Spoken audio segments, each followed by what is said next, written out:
두 번째는 우크라이나 상황에서 기도해 주시면 좋겠습니다. 우리가 아픈 우리 성도들과 또 특별히 우리 서정의 성도께서 사업에 또 수금을 못해서 아직 수금을 못했다는 그 기도했다고 함께 예배 전에 기도하고 예배 시작하도록 하겠습니다.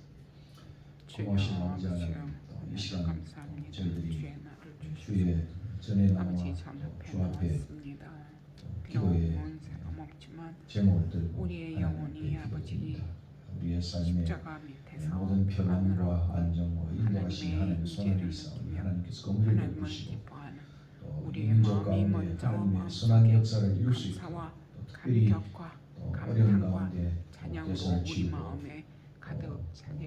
사랑하는 윤당 선자를 세웠습니다.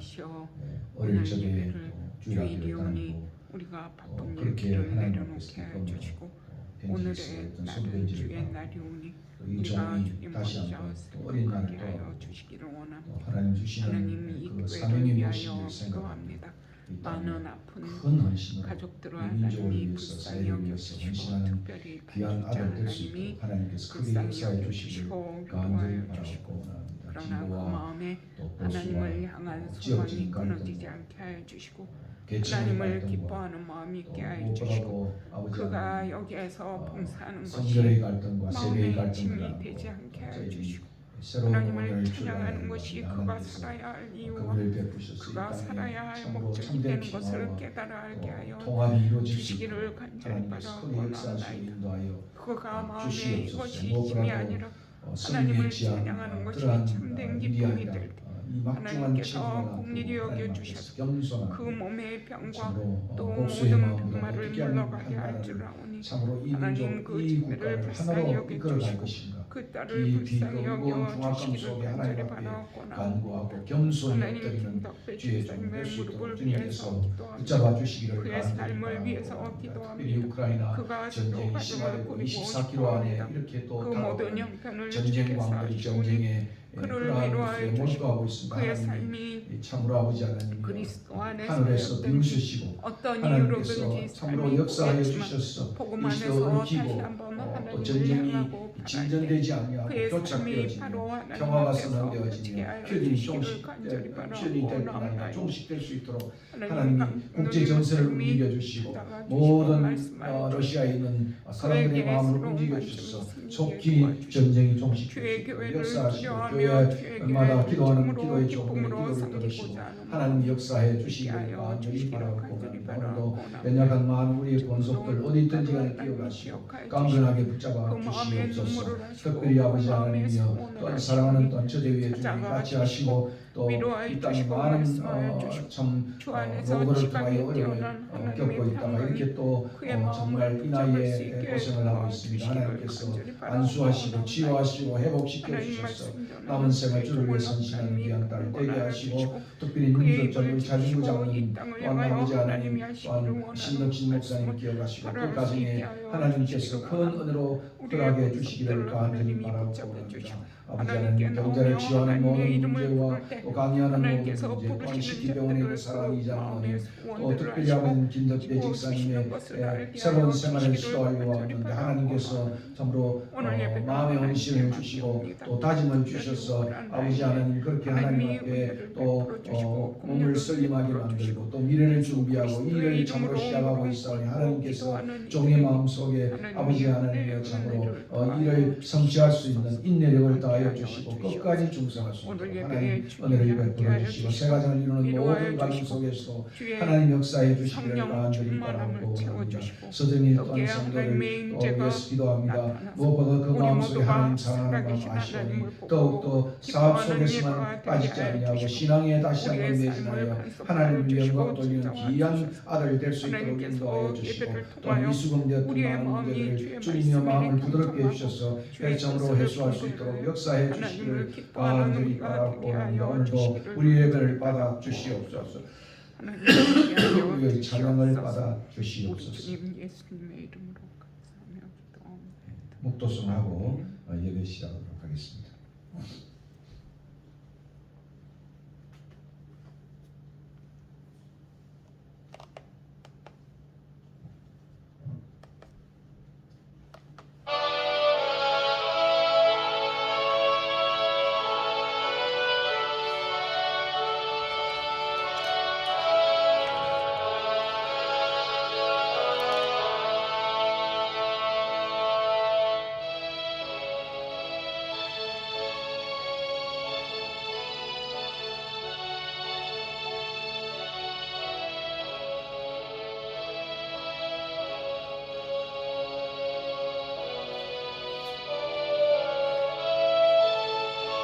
야곱아 어찌하여 너가 망하며 이스라엘아 너가 이러기를 내 길은 여호와께 숨겨졌으니 내 송사는 내 하나님에게서 벗어난다 하느니 너는 알지 못하였느냐 듣지 못하였느냐 영원하신 하나님 여호와 땅끝까지 창조하신 이는 피곤치 않으시며 곤비하지 않으시며 명철이 한이 없으시며 피곤한 자에게는 능력을 주시며 무능한 자에게는 힘을 더하시며 소년이라도 피곤하여 곤비하며 장정이라도 넘어지며 쓰러지며 오직 여호와를 악망하는 자는 새 힘을 얻으리니 독수리가 날개치며 올라간 같을 것이요 바람막질하여도 곤비하지 아니하겠고 걸어가도 피곤하지 아니하리로다. 아멘. 이사야 선지자가 주신 이 말씀을 우리가 예배 전에 다시 한번 참고합니다.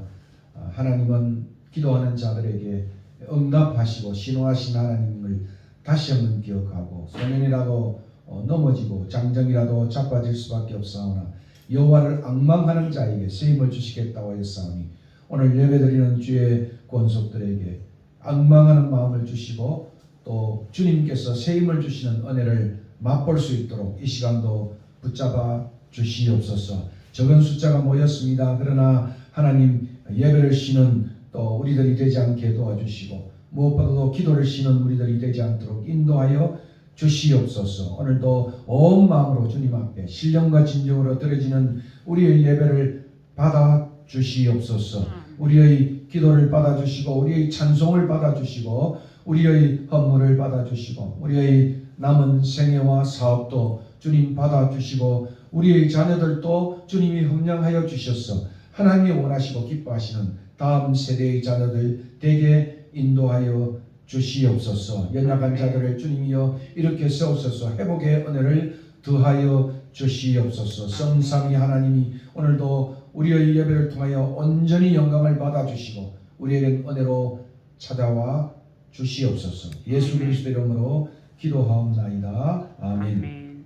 신앙 고백하겠습니다. 전능하사 천지를 만드신 하나님 아버지를 내가 믿사오며 그 외아들 우리 주 예수 그리스도를 믿사오니 이는 성령으로 잉태하사 동정녀 마리아에게 나시고 본디오 빌라도에게 고난을 받으사 십자가에 못 박혀 죽으시고 장사한 지 사흘 만에 죽은 자 가운데서 다시 살아나시며 하늘에 오르사 전능하신 하나님 우편에 앉아 계시다가 저리로서 산자와 죽은 자를 심판하러 오시리라. 성령을 믿사오며 거룩한 공회와 성도가 서로 교통하는 것과 죄를 사하여 주시는 것과 몸이 다시 사는 것과 영원히 사는 것을 믿사옵나이다. 아멘. 35장 찬송.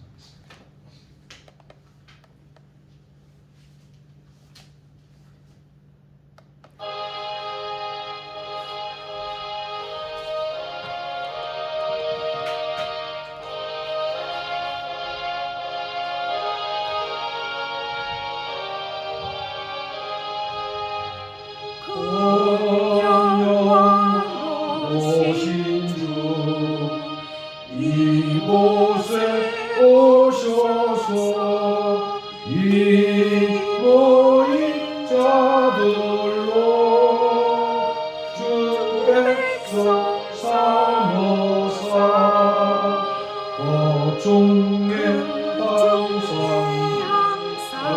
계시고 고중에 항상 계시고 영광 나타내소서.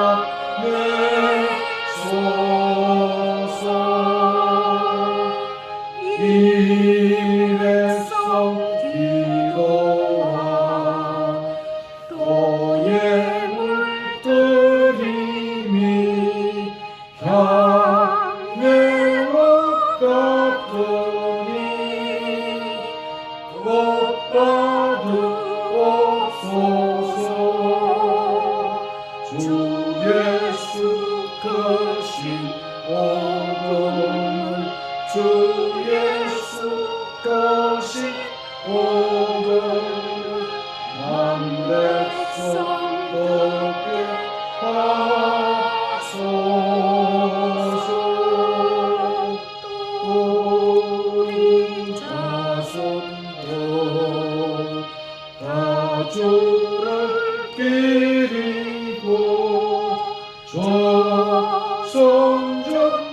조성전골같이 귀하게 하소서. 주 구원하신 영광, 주 구원하신 영광, 날까지 주소서.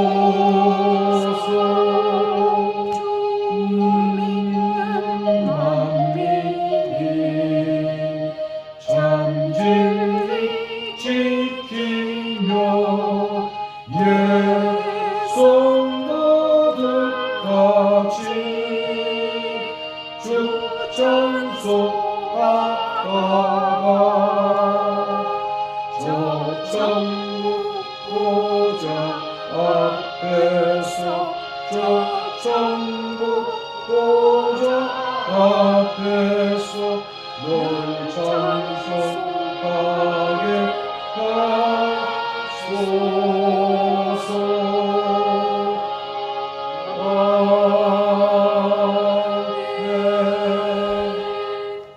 기도하겠습니다.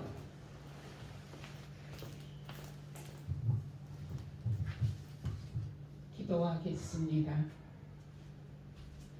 살아계신 하나님, 은혜를 감사합니다. 오늘 주의 날을 주셔서 우리가 모든 바삐 분주히 살던 것들을 내려놓고 주님 전 앞에 모였습니다. 하나님, 비록 작은 사람이 모였지만 하나님 이곳에 함께하여 주시고 우리가 우리의 삶을 말씀 앞에서 돌아보고 하나님을 찬양할 때 우리의 삶 속에서 이 자리에서 하나님의 임재를 체험하게 도와주시옵소서. 하나님, 특별히 코로나 시대로 인하여 많은 사람들이 힘들어하고 또 어디로 가야 할지 마음이 방황하고 있습니다. 그러나 하나님, 이 혼돈스러운 속에서 하나님은 살아계시고 여전히 창조주시고 역사를 주관하시고 역사를 심판하시는 주이심을 우리가 보게 하여 주시옵소서. 주를 알지 못하는 사람들까지 하나님은 분명히 살아계시고 역사의 주인이 되심을 보게 하여 주셔서 그 하나님의 이름 앞에 엎드릴 수 있게 하여 주시옵소서. 하나님, 우리의 권속들을 위하여 기도합니다. 연로하기도 하였고 또 이런저런 사정으로 예배에 오지 못하고 그러면서 육신이 아프고 또한 마음이 아픈 사람도 많이 있습니다. 하나님, 그분들을 한 분 한 분 찾아가 주셔서 육신이 약한 분에게는 성령의 충만함으로 강건함을 주시고 또한 마음이 심약해진 사람들에게 찾아가 주셔서 하나님의 살아계심을 다시 한번 보게 해주셔서 그들의 어두워진 영안이 뜨이게 하여 주셔서 하나님을 기쁨으로 감사하며 찬양할 수 있게 도와주시옵소서. 하나님, 또한 코로나로 인해서 또 감염이 많아질까 해서 오지 못하는 권속도 있사오니 하나님, 그들의 생업과 또 하는 사역 위에 하나님이 찾아가 주시옵소서. 하나님을 바라고 하나님을 앙망하는 자들에게 하나님이 특별히 보호하시는 은혜도 체험할 수 있게 도와주시옵소서. 하나님, 그리하여 이 시대는 모두가 자기 눈에 보기에 좋은 대로 행하는 때이지만 우리는 하나님의 살아계심을 알고 두려워하는지라 하나님의 말씀 앞에 우리를 성찰하며 또 우리의 삶을 돌아보며 이 세상 사람들을 닮아가지 않고 하나님의 기뻐하시고 선하시고 온전하신 뜻을 찾아 알고 그 뜻을 행할 수 있게 하여 주시옵소서. 하나님, 특별히 이 주변 지역에도 하나님을 알지 못하는 사람들이 많이 있습니다. 우리에게 떨리는 무릎이 아니라 담은 입술이 아니라 담대한 무릎으로 또 담대하게 벌린 입으로 나가서 하나님의 사랑을, 하나님의 위로를, 하나님의 긍휼하심을 전할 수 있게 하여 주시옵소서. 우리가 그동안 나태하고 기도하기를 잘 쉬며 우리가 먼저 열심내지 못한 것을 회개하오니 하나님 우리를 긍휼히 여겨 주시고 우리에게 주의 성령을 충만히 채워 주셔서 우리 안에서 먼저 기쁨이 샘솟아 오르게 하여 주시고 하나님의 그 사랑에 대한 감격과 우리를 끝까지 구원으로 인도하시는 그 구속 사역의 그 섭리의 놀라움에 대한 감탄이 있게 하여 주시옵소서. 그래서 우리 입에서 참으로 크고 자신 있고 확신 있는 찬송이 나올 수 있게 도와 주시옵소서. 하나님 오늘도 말리 타양에서 하나님을 알지 못하는 분들에게 하나님의 이름을 전하고 있는 선교사님들을 위로하여 주시옵소서. 특별히 우크라이나에도 한국 선교사님과 여러 나라의 선교사님들이 계시오니 그들이 무릎 꿇고 간절히 기도하는 그 기도에 응답하여 주셔서 그 땅에 평화가 속히 오게 하여 주시고 기도하는 자들의 간구가 헛되지 않음을 우리 모두가 보게 하여 주시고 그로 인한 찬양과 감사가 넘치게 하여 주시옵소서. 하나님 특별히 푸틴의 마음을 하나님이 다스려 주시고 그가 마치 그가 창조주요 그가 인간 역사의 주관주인 것처럼 오해하지 않게 하여 주시고 하나님 앞에 겸허한 마음으로 엎드려서 마땅히 생각할 그 이상의 생각을 하지 않고 하나님의 뜻에 하나님의 뜻이 이루어지기에 순복하는 마음을 주시옵소서. 하나님 또한 시골과 또 작은 예배당과 모든 곳에 예배하고 있는 그 하나님의 전을 하나님이 찾아가 주시고 위로하여 주시고 기도하는 자마다 새 힘을 얻게 하여 주시고 삶에서 기쁨이 넘쳐나는 은혜와 기적을 체험할 수 있게 도와주시옵소서. 우리에게 가장 좋은 것 주시기를 기뻐하시는 주님이 우리가 구하지 못한 것도 우리의 필요를 아시오니 채워주시고 특별히 우리의 자녀들을 주님께 올려드립니다. 그들이 어디에 있든지 하나님을 기억해 하여 주시고 하나님을 먼저 경배하는 일에 삶의 우선순위를 두게 하여 주시옵소서. 우리의 예배에 함께하여 주심을 감사하며 나오지 못한 모든 권속들에게도 우리와 같은 은혜를 전하여 더하여 주시옵소서. 하나님 말씀 전하는 주의 종에게 하나님의 뜻을 바로 분별하고 하나님이 이 땅에 전하고자 하시는 말씀을 바로 전하는 그러한 은혜가 넘치게 하여 주시고 우리에게는 말씀에 순복하는 은혜도 더하여 주시옵소서. 함께하여 주시고 우리가 드리는 기도와 찬양과 예배와 감사가 우리 주님께만 영광 돌려지는 귀한 예배되게 도와주시옵소서. 우리에게 가장 좋은 것 주시기를 기뻐하시는 우리 주님 예수님의 이름으로 감사 기도하옵나이다. 아멘.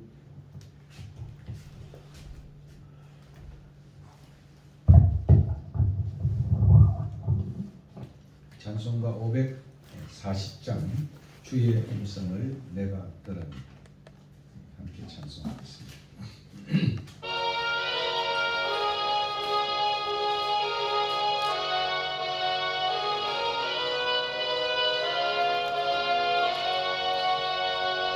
주의 음성을 내가 들으니 사랑한단 말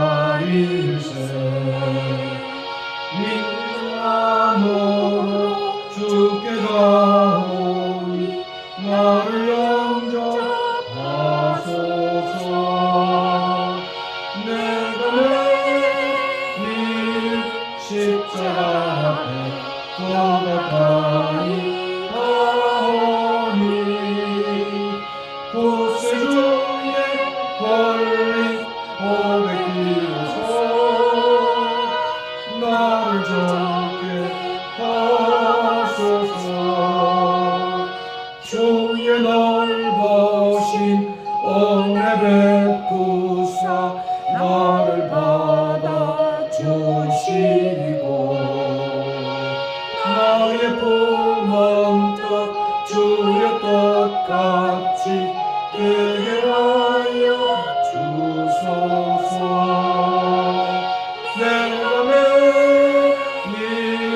십자가 앞에 더 가까이 가오니 구세주의 권리 고백 비로소 나를 정케 하소서. 주의 보좌로 나아갈 때에 어찌하니 기쁠까. 주의 얼굴을 항상 배우니 더욱 진정합니까. 내가 매일 십자가 앞에 더 가까이 가오니 구세주의 권리 고백 비로소 나를 정케 하소서. 우리 구주의 넓은 사랑을 정령할 자 없어요.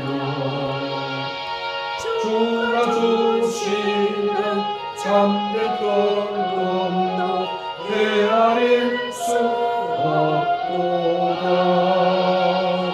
내가 매일 십자가 앞에 더 가까이 가오니 구세주의 권리 고백 비로소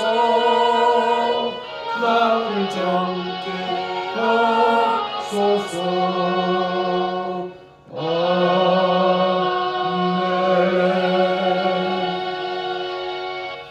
아멘. 오늘 우리에게 주신 하나님의 말씀은 마가복음 1장 16절과 20절의 말씀입니다. 주의 마음대로 함께 봉독하겠습니다. 갈릴리 해변으로 지나가시다가 시몬과 그 형제 안드레가 바다에 금을 던지는 것을 보시니 그들은 어부라. 예수께서 이르시되 나를 따라오라. 내가 너희로 사람을 남기는 어부가 되게 하리라 하시니 곧 그물을 버려두고 따르니라. 조금 더 가시다가 세베대 아들 야고보와 그 형제 요한을 보시니 그들도 배에 있는 그물을 깁는데 곧 그들을 부르시니 그 아버지 세베대를 품꾼들과 함께 배에 버려두고 예수를 따라다니라. 오늘 말씀은 첫 제자를 부르신 여기에 부르심과 따름이라고 하는 그런 제목으로 함께 말씀을 나누려고 합니다. 지난 시간 하나님의 아들 그리스도의 복음의 시작이 이제 되어졌습니다. 하나님의 아들 그리스도의 복음의 시작은 회개와 믿음을 촉구하는 하나님 나라의 복음 전파의 사역으로부터 출발되어졌습니다. 이것이 1장 14절과 15절에 나와 있는 말씀입니다. 결국 이제 예수님의 공사의 시작의 이 모습은 세례요한이 잡힌 후라고 하는 그 순환의 그림자와 함께 하나님의 복음과 또 하나님 나라의 선포가 되어졌습니다. 그러므로 우리가 지난 시간 보았던 대로 예수님의 공사의 가장 하이라이트는 고난받는 종으로 메시아의 순환 사역임을 살펴보았습니다. 결국 예수님의 순환 사역을 통해서 우리가 배우는 중요한 교훈은 순환 없이 십자가 없이 생명이 없고 순환 없이 영광도 없다라고 하는 이 기독교의 위대한 사역의 진리를 발견하게 됩니다.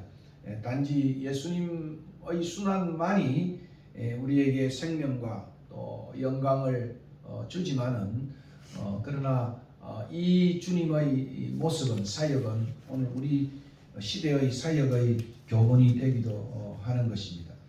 결국 십자가를 통하여 보여준 순환의 희생적 또 대속적 사랑이 생명을 낳고 영광에 이르게 하는 것입니다. 우리 사역 역시도 결국 이 고난과 이러한 순환 사역을 통하여 결국 생명을 낳는 산고의 수가 생명을 탄생하는 것처럼 순환도 마찬가지고 또 이 순환을 통해서 우리의 사역이 영광으로 이르게 되는 것입니다. 그러므로 우리 순례자의 집 교회도 주님이 가신 이 길을 따라갈 것입니다. 우리의 사역은 무엇보다도 지난 시간 보았던 것처럼 성전 중심, 건물 중심이나 또는 제도 중심의 사역이 아니라 회개와 믿음으로 나아가는 사역이 될 것입니다. 돈이나 또는 큰 외형적 건물이나 제도로 나아가는 하나님의 나라가 아니라 하나님의 나라는 회개와 믿음으로 나아가는 나라임을 우리가 이 교회를 통하여 선포할 뿐 아니라 결국 십자가를 통해서 회개와 믿음으로 나아간 하나님의 나라를 우리의 사역의 하나의 본질이고 모습으로 추구할 것입니다. 다시 한번 지난 시간을 우리가 요약하면 마가복음 1장 14절과 15절을 통해서 그의 사역의 본질이 무엇인가 라고 하는 것을 공사에게 출발해 보았습니다. 그것이 바로 십자가였습니다.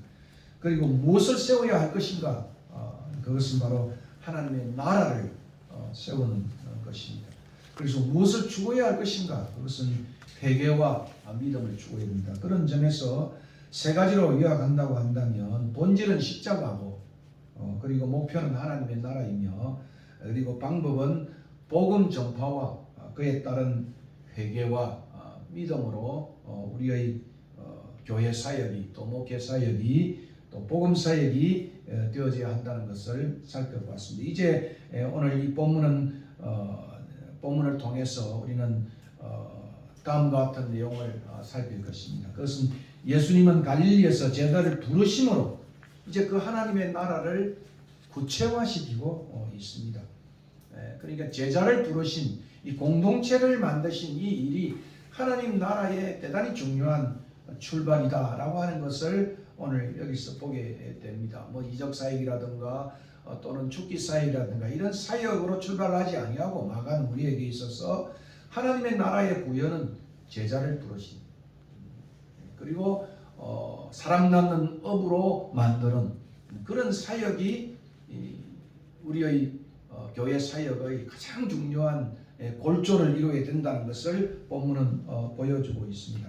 오늘 우리가 보았던 이 16절에서 20절은 이 부르다라고 하는 칼레오라고 하는 단어의 그러한 출현으로 인해서 이 기사를 이제 소명기사, 부름기사라고 그렇게 이야기를 하고 있습니다. 그 외에도 마가복음에 많은 소명기사, 부름기사가 있는데 마가복음 2장 13절과 10절은 레위를 부르시고 그리고 3장 13절과 19절은 12를 부르시고 그리고 마가복음 6장 7절과 13절은 12를 전도로 미션으로 부르시는 모습을 볼 뿐 아니라 마가복음 10장 17절과 20절에는 한 부자를 부르시고 또 부르시지도 않았는데 바디메오는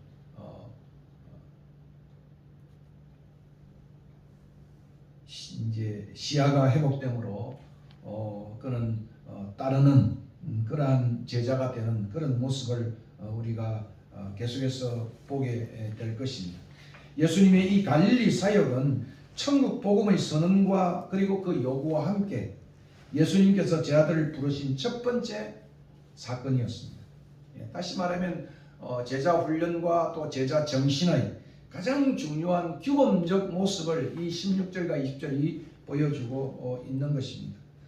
이미 우리가 앞에서 본 것처럼 회개와 믿음의 요청, 이 부름이 이 달라가 이 따르다라고 하는 부름과 밀접하게 관련되어져서 있다는 사실을 알아야 할 것입니다. 그러면 이 부름은 우리가 다른 여러 복음서를 바라보면 베드로도 역시 나를 떠나소서 내가 죄인입니다라고 하는 그러한 회개와 또 믿음이 항상 수반되어 있다. 제자 훈련의 가장 중요한 근거는 결국 회개와 믿음이라고 하는 죄로부터 돌이키고 그리고 주님을 향해서 신뢰하는 이 두 가지 하나의 모습이 또 사역이 교회 사역의 가장 본질이 되어져야 한다는 말씀입니다. 그러므로 어느 학자의 말씀처럼 회개와 믿음과 따름의 이 세 가지 명령이 바로 하나님 나라에 대한 세 단계의 점진적인 그러한 요구와 반응이다 이렇게 말할 수 있습니다. 그러므로 오늘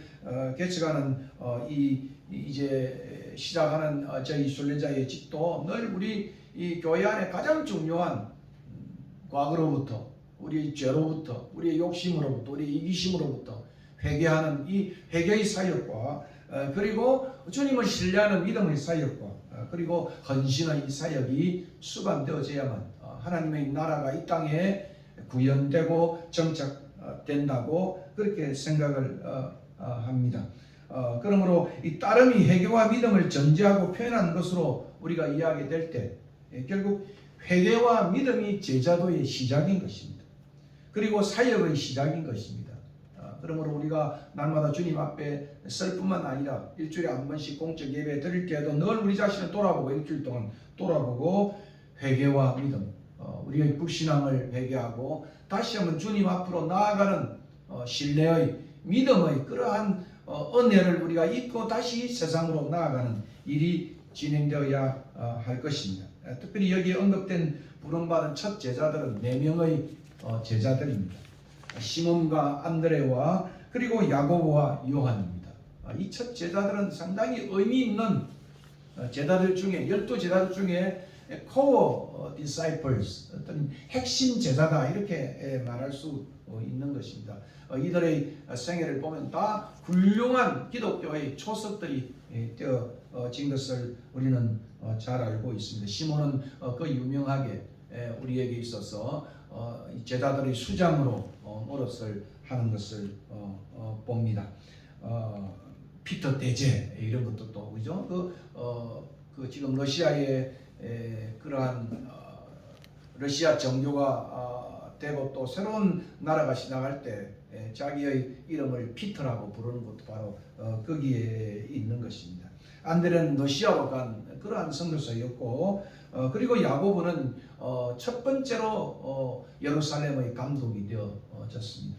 그리고 그 유명한 요한은 에베소의 감독으로 나타난 이 첫 제자의 첫 헌신이 이 천물 같은 이 첫 헌신들이 기독교 역사의 가장 중요한 예수님이 코너스톤이라고 한다면 그 코너스톤을 뒷받침하는 그러한 내 기둥과 같은 인물들이 바로 이 첫 번째 부르심 속에 나타났다 그렇게 말할 수 있습니다.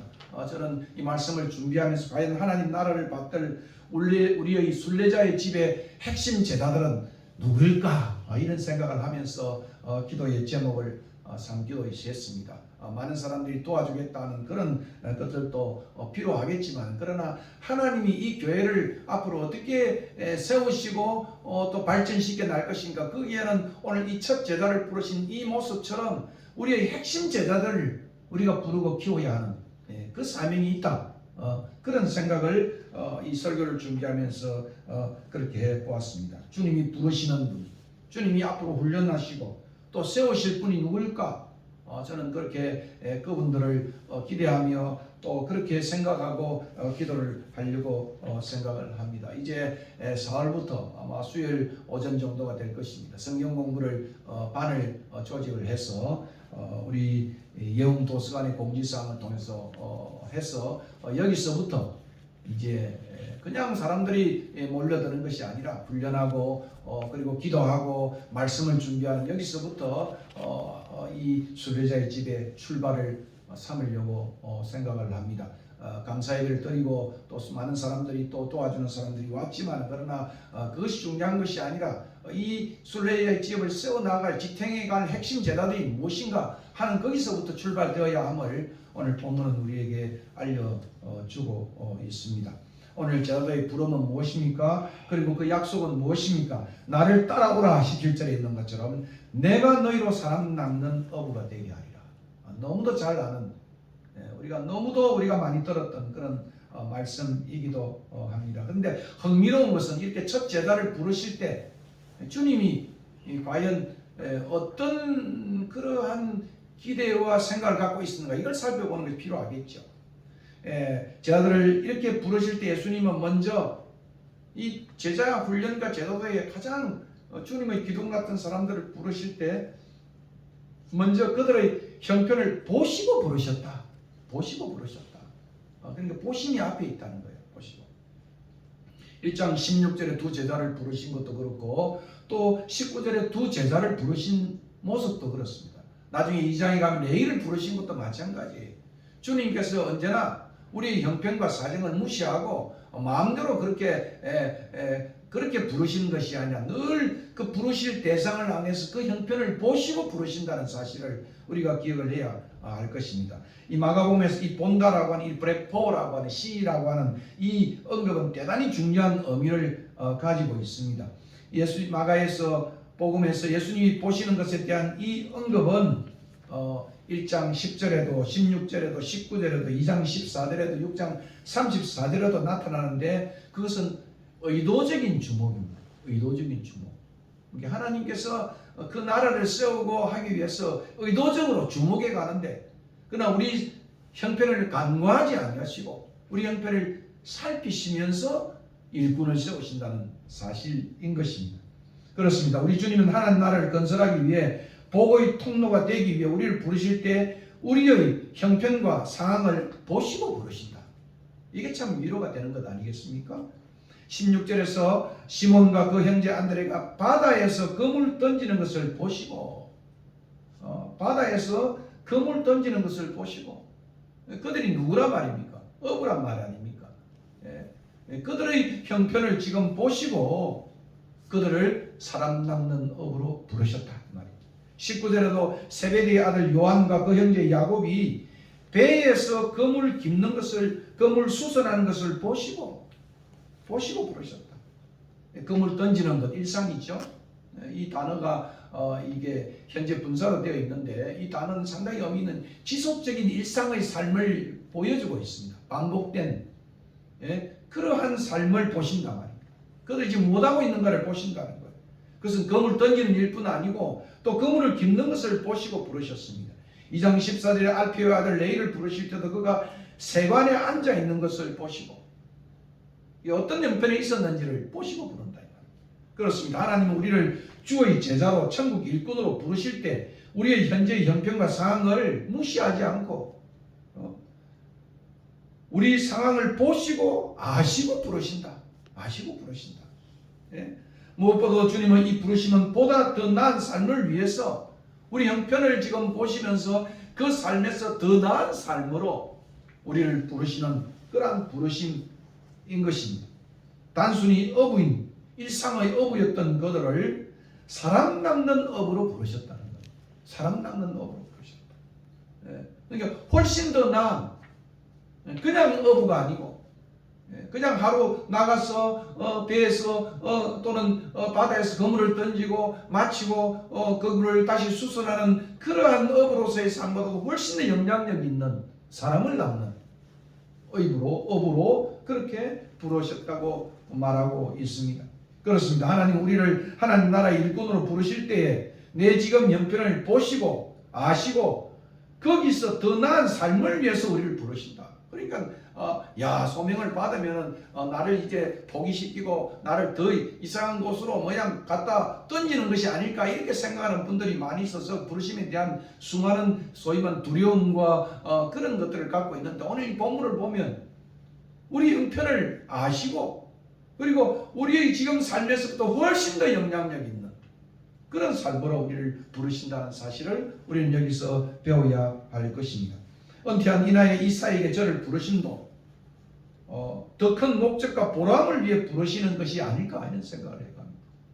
제 아내는 은퇴했는데 이거 뭔 나의 또 묶음이냐 이렇게 될지 모르지만 그러나 어쩌면 이 사역에 부르시면 내 은퇴했던 그러한 삶에 지내는 그러한 삶보다도 훨씬 더 나은 삶, 아마 그 사역의 부름이 아닐까. 오늘 본문은 우리에게 그것을 말하고 있는 것입니다. 그렇습니다. 확실히 이들에게 부르심은 새로운 사역과 사명애로의 부르심이다. 새로운 사역과 사명애로의 부르심. 그냥 세대를 이어서 아버지 세대에서 다음 세대로 이어서 밥 먹고 사는 정도의 그런 사람 생계를 위한 어부에서 사람 남는 어부로 바꾸셨단 말이에요. 사람 남는 어부로 바꾸셨다. 네? 우리 전원호 집사람이나 불렀지 모르겠어요. 단순히 제가 이렇게 말하면 좀 비하하는 듯한 말인지 모르지만 단순한 간판쟁이나 또는 화가 또는 디자인 정도가 아니라 사람 낚는 간판쟁이, 사람 낚는 화가로 부르신다. 헌신하면. 그래서 우리 전 작가님이 갈망하고 책을 보고 읽는 것처럼 이 낙서 교실을 통해서 어떻게 하면 사람의 영혼을 이제는 만져주고 그들을 위로하고 그들을 해가는 그런 화가, 그죠? 화가업을 포기하는 것이 아니고, 저는 그렇게 생각합니다. 물론 버림의 극단적인 것도 있겠지만 오늘 이 본문은 더 나은 어부의 삶, 그죠? 이 삶을 우리에게 보여줍니다. 그냥 걸쭉해서 어떤 데는 그죠? 막 일을 하시다 보면 정말 피곤하기도 하고 내가 이 일을 위해서 그냥 계속 채빨이 돈을 알 것인가 그런 의구심이 들 때가 있잖아요. 그러나 주님께 헌신하게 되어지면 그런 정도의 화가가 아니라 사람에게 영향력을 주는, 사람을 변화시키는 그런 모습으로 오늘 이 본문이 준다, 그런 생각을 하면서 사실은 이 설교 말씀을 들고 왔습니다. 오늘 우리 김 집사님이 지금 청주로 가셨는데 단순히 철거인이 아니라 거기다 앞에 붙여놨잖아요. 시인과 철거 이렇게 했는데 시인 정도가 아니죠. 사람 낚는 시인, 사람 낚는 철거인, 사람 낚는 철거인. 이분이 이제 다시 재혼을 바라면서 지금 새 가정을 꾸리기 위해서 준비를 하고 있고 다시 내가 이렇게 살서는 안 되겠다는 그런 생각을 갖고 기도 제목을 주시기도 했습니다. 그래서 몸도 이제 좀 빼고 싶고 다시 새로운 그동안 했던 많은 과거의 삶은 모르지만 우리의 과거를 돌아보고 이제 다시 한번 새로운 출발, 새로운 시작, 그것을 보여주는 본문이기도 한 것입니다. 여기 사람 낚는 어부가 되게 하리라 라고 하는 이 말은 사람 낚는 어부로 만드신다 그런 의미입니다. 이 헬라 동사가 포이에오라고 메이크라는 말이에요. 그래서 주석을 찾아보니까 이 말은 창조 사역에 있어서 이 크리에이션 이 스토리에 있어서 나오는 말이다 이 말입니다. 그럼 다시 말하면 뭡니까? 새로운 창조적 사역으로 부르셨다. 창조적 사역으로 부르셨다. 달과 별을 만드신 것처럼 빛이 있으라니 빛이 있은 것처럼 그 빛의 사명과 그죠? 여러 많은 사명을 하나님께서 창조 사역에 보인 것처럼 이제 그냥 살아가는 인생들에게 그들을 부르셔서 새로운 소명의 사역자로 인생으로 부르셨다는 의미를 가지고 제가 이 설교를 준비하면서 그 말씀을 묵상해 보니까 참 의미가 있는 것 같아요. 우리를 부르심이 바로 그런 부르심이다. 결국 삶의 영역이 더 넓어지는 거 아니겠습니까? 갈릴리에서 국한되어져 있고 그냥 늘 해봤자 뭘 하겠습니까? 그냥 물의 조류들을 해류들을 또는 해류라기보다는 강의 흐름을 살피고 그리고 시장에 가서 얼마나 오늘 산 고기가 더 이제 될 것인가 그리고 시장의 상황들이라든가 또 마을의 수많은 사람들의 쑥덕거림이라든가 또 지역의 많은 현안의 갈릴리 정치라든가 집안일이라든가 이런 것에만 국한되어 있던 그들의 일상의 삶이 이젠 변화되어졌어. 훨씬 더 갈릴리를 넘어섰어. 절기가 되면 돈이 있는지 없는지 모르겠습니다. 예루살렘까지 올라갈 수 있는 형편이 되는지 모르지만 기껏해야 예루살렘을 구경할 정도였지만 주님의 제자가 되어질 때 그들은 갈릴리를 넘어섰어. 온 곳으로 주님과 더불어서 드디어 로마까지도 에베소까지도 그렇게 그들이 나아가는, 여러분 요한을 보십시오. 에베소까지 나아갔잖아요. 바울은 로마까지 나아갔잖아요. 안드레는 러시아까지 나아갔잖아요. 그들의 영향력은 단순히 갈릴리나 그 시장의 그 호수에 갇혀 있는 정도가 아니라 사람 낳는 업으로서 더 큰 영향력을 보이고 있는 인물로 되었다. 그래서 제가 공부하면서 보니까 이 네 인물들이 특별하게 하나님이 영향력 있는 사람 낳는 업으로, 그들이 뭐 내세울 게 있겠습니까? 단지 그들은 주님을 따랐다는 것밖에 없잖아요. 주님의 학교에 들어갔잖아요. 하버드도 들어간 것도 아니잖아요. 서울대도 들어간 것도 아니잖아요. 그죠? 유명한 그런 아이비리그에 들어간 것도 아니잖아요. 주님이 부르시는 그 학교에 들어가고 주님의 클럽이 되어지고 주님의 정치적인 그러한 이 사명의 선교적인 그러한 것에 들어갔을 때 그들은 훨씬 더 나은 세계적인 인물로, 영향력 인물로 그들이 컸다는 것. 저는 여기에 굉장히 우리 자녀들이, 내 자녀들이 또 저 자신이 생각해 볼 그런 내용이라고 생각을 합니다. 이렇게 주님의 학교에, 주님의 클럽에 들어온 사람들은 신학자가 되고 사상가가 되고 그리고 수많은 그러한 유능한 미술가가 되고 유능한 학자가 되어지는 그런 역사가 기독교 역사 속에 수없이 많이 일어나는 것을 우리는 잘 알고 있는 것입니다. 단지 반복되고 계속되고 지속되어지는 일상의 이 어떤 권태라고 할까, 이런 것에서부터 사람을 낳는, 그죠? 우리 보람이 그거 아니겠습니까? 사람을 낳는 어부가 된다는 것. 이것이 오늘 본문에 던져지는 것입니다. 순례자의 집에 교회의 핵심적 멤버들을 키우고 양육할 때 이들이 그냥 자기의 일상의 직업 속에서만 국한되지 아니하고 사람에게 영향을 줄 수 있는, 그러니까 일상에 그런 일을 하지만 늘 보람이 있는, 딴 사람에게 영향을 주는 그런 사람으로 되어지는, 그것을 오늘 본문은 우리에게 알려주고 있다는 그런 의미입니다.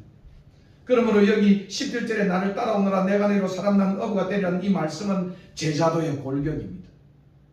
더 나은 삶에 대한 그러한 하나의 뼈대라고 말할 수 있습니다. 이것이 그들의 모범이에요. 이 네 사람이 하나의 그 영구적인 교본으로 나타났다 이 말이에요. 요즘 뭐 선거해 가지고 윤당사 옆에 있는 사람은 그죠? 뭔가 지금 한 자리 하기 위해서 지금 난리도 아니고 해산식을 하고 지금 하는 거예요. 그분과 함께 90일인지 얼마인지 동행했다는 그 하나로 인해서 지방선거에도 나올 것이고 수없이 그렇게 하지 않겠습니까? 그러나 예수님의 클럽에 들어갔다는 것은, 예수님의 학교에 들어갔다는 것은 훨씬 더 다른 의미를 가지고 있는 것입니다. 그러니까 역사가 증명한 거예요. 역사가 증명한 거예요. 네. 결국 여기 따라오라는 이 의미는 결국은 제자가 되는 것을 의미하는 것입니다. 주님의 학교에 가는 것입니다. 주님의 클럽에 들어가서 주님을 따라가는 삶을 사는 것이다 이 말이에요. 거기에 내 인생을 그냥 다 망가뜨리고 내가 하고 싶은 걸 다 못하게 하는 것이 아니라 더 나은 사람을 낳는 영향력 있는 그런 사람으로 만들어가는 것. 그것이 오늘 본문이 우리에게 던져주는 비전이에요. 하나님의 아들 그리스도의 제자가 됨을 의미하는 것입니다. 하나님 나라 복나군의 제자가 되는 것입니다. 신라군으로 망가지는 나라의 제자가 아니고, 그죠? 회복된 하나님의 나라의 복나군의 제자가 되는 것이고, 그리고 하나님이 다스리는, 하나님이 소위 통제하시는 그 나라의 제자됨을, 그 나라의 일꾼됨을 의미한다. 남은 생애 동안 우리는 어떤 삶을 원해야 할까요? 60이 되었다고 또는 70이 다 되었다고 그것이 아니라 이제 내 남은 생을 그것을 그냥 걸쩍걸쩍 사는 것이 아니라 어떤 사람이 내가 꿈꾸며 남은 서드에이지를 사야 될 것인가. 아마 이 점이 오늘 본문이 우리에게 주는 대단히 중요한 그런 의미인 것입니다. 오늘도 여전히 바다에서 그물을 던지고 마치고 배에서 그물을 다시 입는 반복된 삶에서 사람 낳는 어부로서의 삶으로 그들을 부르셨다. 사람 낳는 어부의 삶을 부르셨다. 나는 이게 우리 전 작가의 60부터 다시 시작되는 새로운 출판이 됐습니다. 그냥 화가가 아니고, 그죠? 그 화가가 하다 보면 업으로 하면 얼마나 피곤해요, 어떤 때는. 근데 사람에게 영향을 줄 수 있는. 그래서 정말 어떤 의미에서는 낙서 교실이 그냥 낙서가 아니고 영혼을 변화시키는, 그죠? 그런 것으로 이제 영적으로 준비하고 심리적으로 준비해서 사람들에게 내 삶을, 내 인생의 아픔과 슬픔을 나눌 수 있다고 한다면 사람들이 세우는 것이거든. 그죠? 그게 오는 보람은 더 크지 않겠어요? 예? 진의의 삶뿐 아니고 또는 그 큰아들의 삶에서 오는 많은 애환들이 다른 사람에게 공감을 주고 위로를 주고 그죠? 그런 걸 하지 않겠어요. 내가 그 아픔을 그냥 내 속에서 그냥 핥아내는 그런 것이 아니라 그것을 쉐어하고 나눌 때 그것이 오히려 내게 축복의 동로가 된다. 저는 그렇게 믿고 있는 것입니다. 22년에는 이 주님의 부르심에 응답하는 우리 순례자의 집이 되었으면 좋겠습니다. 저도 그렇게 됐으면 좋겠어요. 우리 자녀도 그렇게 되고 여기 안 계시지만 우리 김 집사님도 그렇게 됐으면 좋겠어요. 새로운 출발을 꿈꾸는데 그죠? 그냥 이게 지금 이래가 되겠냐 그 정도가 아니고 사람 낳는 업으로서의 삶이 시작된다고 하면 하나님은 분명히 과거에 그 아픈 모든 상처와 아픔을 다 제하고 남을 만한 큰 일을 해주신다고 저는 그렇게 믿는 것입니다. 여러분 척콜슨의 예를 알지 않습니까? 정말 잘 나가는 척콜슨이었어요. 닉슨의 이 특별한 보좌관이었고 닉슨을 정말 대통령으로 만들 뿐 아니고 정말 잘 나가는 그런 친구였습니다. 그러나 워터게이트 사건 이후로 척콜슨은 그저 처절하게 꼬라박았습니다. 성공을 위해서 수많은 날들을 보냈지만 실패는 하루아침이었다. 그렇게 생각. 그래서 내가 인터넷을 찾아봤어요. 12년 80세로 세상을 떠났습니다. 닉슨의 특별 고문이었습니다. 백악관에서 권력과 명예를 누렸던 사람입니다. 정말 좋은 대학 나오고 변호사도 했고 닉슨을 대통령으로 만들고 재선을 성공시키고 백악관 집무실에서 오직 닉슨과 독대했던 인물이 바로 척콜슨이었습니다. 세계를 주물렀다고 했습니다. 그러나 성공 위에 그에게 다가온 삶은 정말 어둠이었습니다. 닉슨 대통령의 수단과 방법을 가리지 않았던 야비한 맹렬 인간이다. 이런 이제 별명을 안게 되었습니다. 워터게이트 사건으로 모든 걸 잃게 됩니다. 화려한 경력도 명예도 심지어는 대통령으로 재선시켰던 닉슨마저도 살기 위해서 척콜슨을 버리는 아픔을 당하게 됩니다. 언론도 하이에나처럼 그의 약점을 차단해서 폭로하고 대란이 이루어졌습니다. 마침내 콜슨은 성공의 자리에서 일순간 감옥이란 나락으로 떨어지는 비참함을 경험합니다. 성공에 많은 시간과 노력이 있었지만 감옥까지 가는 데는 한순간이면 좋겠다. 이렇게 기술하고 있습니다. 최정점에 서봤지만 교도소라는 밑바닥까지 추락해버렸습니다. 소망도 없었어요. 그를 인정하나 보여주는 일도 없었어요. 조수와 비난과 정죄밖에 아무것도 없습니다. 그러나 그 감옥에서 그가 예수를 만났습니다. 예수의 제자가 되어졌습니다. 그리고 그는 변화된 삶을 통해서 그 감옥에서 죄수들에게 복음을 전하고 이들을 예수의 제도로 만드는 것이 자신의 부르심이라는 것을 알게 되었을 때 어쩌면 그의 영광은 훨씬 더 척콜슨의 영광은 과거의 모든 아픔과 그 비난을 다 뒤로한 채 정말 그런 하나님의 대사로 특사로 그의 인생을 꽃피웠던 것을 우리는 잘 알고 있습니다. 이것이 바로 콜슨의 이야기만이 아니라 저는 그렇게 생각을 합니다. 하나님께서는 이렇게 부르셔서 기어코 하나님은 자기 일꾼을 만드신다는 것을 본문은 우리에게 알려주고 있습니다. 단순히 업으로 살 것인가? 이제 뭐 몇 년 안 남았는데 아니면 사람 낚는 어부가 될 것인가? 이 도전이 저와 여러분들 앞에 있는 것입니다. 사람 낚는 업으로 부르신 예수님이 부르심에 대한 유일한 요구는 따름입니다. 따름. 사람 낚는 어부가 내가 되는 게 아니에요.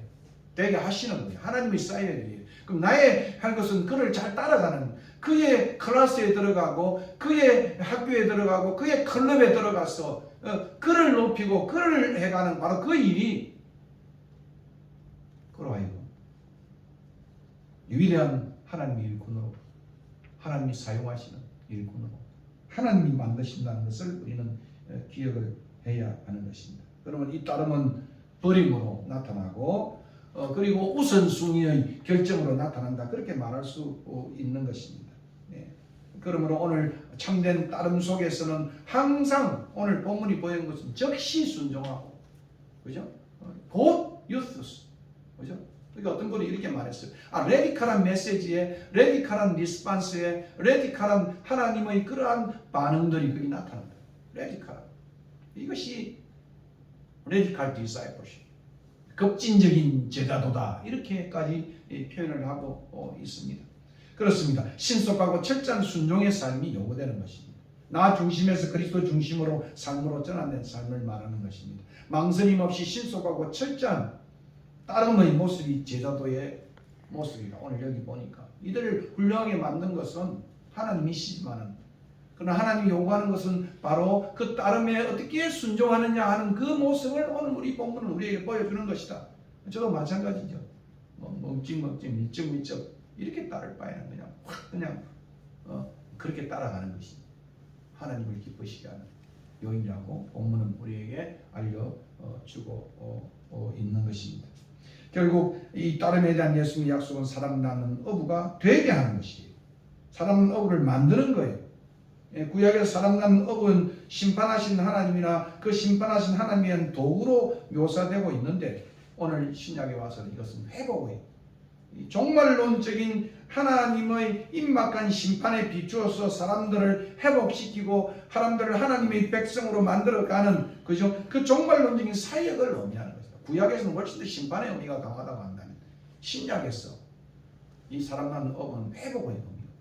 그 지금 종말론적인 정세가 보이잖아요. 전쟁뿐 아니고 바이러스에 온 스태그네이션에 이런 것들을 바라볼 때 이 속에서 그냥 손 놓고 있는 것이 아니라 어떻게 하나님의 나라를 이 땅에 구원할 것인가. 그것을 오늘 본문은 보여준다고 그렇게 생각을 합니다.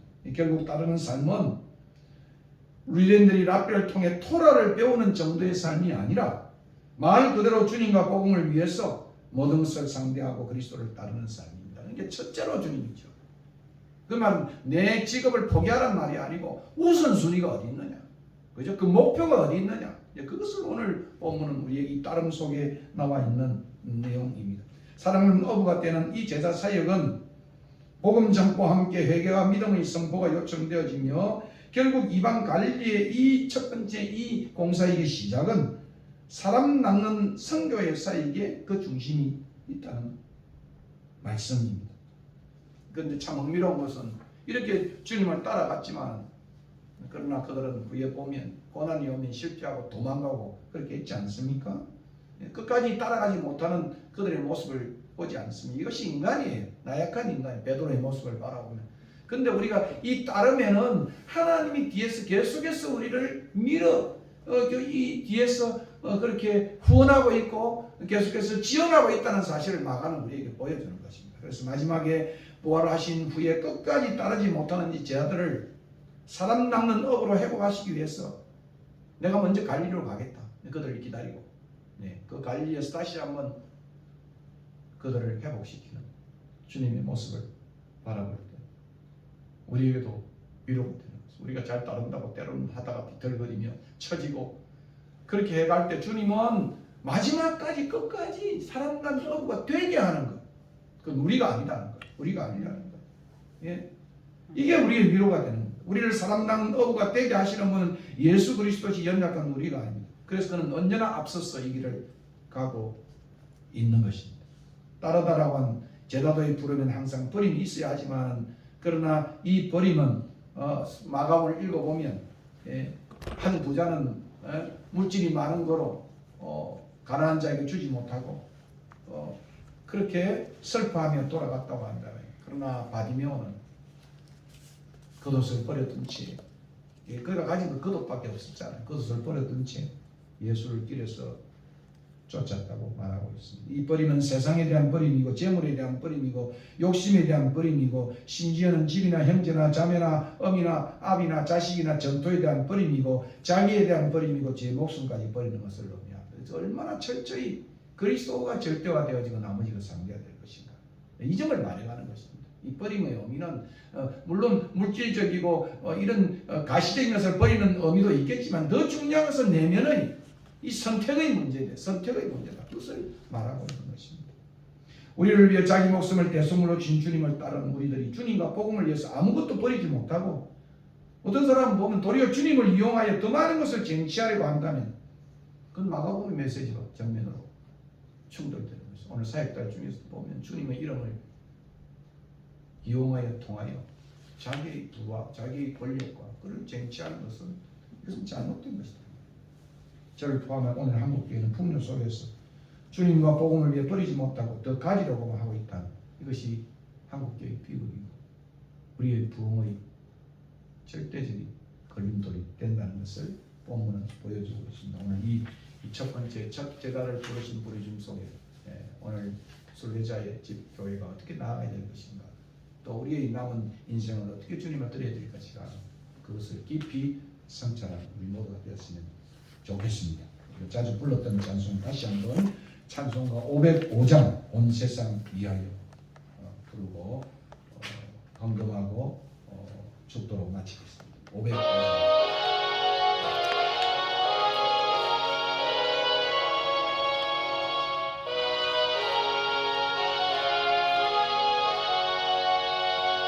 온 세상이 하여 나 복음 전하리, 만백성 모두 나와서 주 말씀 들으라. 대중에 빠져서 헤매는 자들아, 주님의 정사 듣고서 나 부른다구나. 정동하고 매일 기도 매일 정리 되리라. 세상 모든 사람과 돕고 그 사랑하고 온 세상이 하여 이 복음 전하리. 적죄히 회개하고서 주 예수 믿어라. 이 세상 구하려 주 돌아가시고 마저 구하지 않으면 그 사랑의 우리 정령아 매일 기도 매일 정리 되리라. 세상 모든 사랑과 두고 그 사랑하고 온 세상이 하여 주의 임하니. 주 예수 이름 힘입어 이 복음 전하자.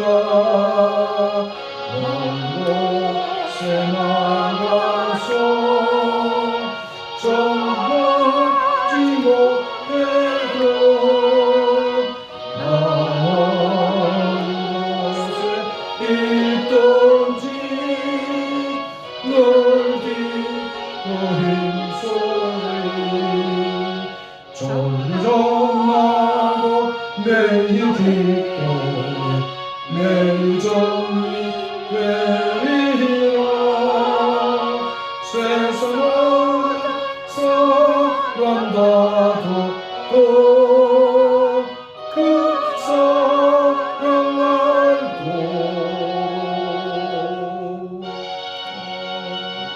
아멘. 50장 찬송하면서 준비하는 거 올리겠습니다.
고맙습니다. 하나님, 다시 한번 우리가 말씀을 기억하고 첫 제자를 주님이 부르셔서 하나님 나라를 구체화시키고 구원하신 것처럼 하나님께서 이 순례자의 집 교회를 다시 한번 눈여겨봐 주시고 주목하시고 우리 형편을 살피시고 부를 자를 부르시고 세울 자를 세우셔서 이 땅에 하나님의 교회가 참으로 많은 사람을 이곳에 일꾼 삼아서 세상을 구원해갈 그러한 방주로서의 역할을 다할 수 있도록 이 교회를 권속들을 붙잡아 주시기를 간절히 바라고 원합니다.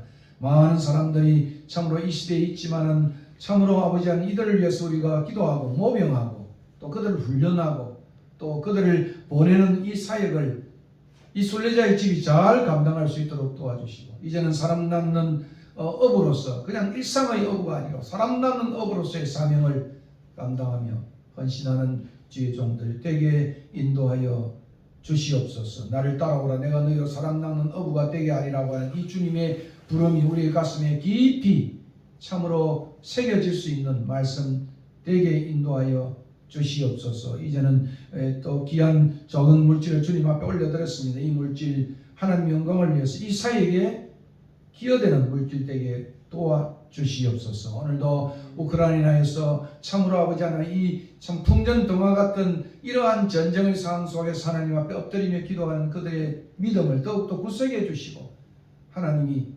칼을 던 자의 그러한 칼을 망하게 해주셔서 마치 아버지 하나님이여 헤롯이 이 손에 칼을 쥐고 교회를 핍박할 때 하나님이 충을 통해서 그 인간을 제거하신 것처럼 참으로 남모르게 그곳에서 모여 기도하는 그 기도의 소리를 들으신 것처럼 하나님이 불쌍히 여겨주셔서 참으로 교회를 통하여 하나님의 나라가 이 땅에 세워지는 큰 역사가 있게 인도하여 주시옵소서. 대선 끝난 후에 더 큰 아버지 하나님 그러한 일들이 참으로 요구되었는데 겸손하게 참으로 하나님 앞에서 어떻게 참 하나님을 두려워하고 이 민족을 사랑하고 하나 되게 할 것인가에 헌신하는 귀한 당선자 될 수 있도록 그 마음을 움직여 주시고 어릴 적에 참으로 주일학교에 가서 하나님 앞에 그렇게 배웠던 그 신앙이 다시 한번 타오를 수 있도록 주님 역사하여 주시옵소서. 오늘도 헛되된 모든 우리의 권속들 아픔에 처한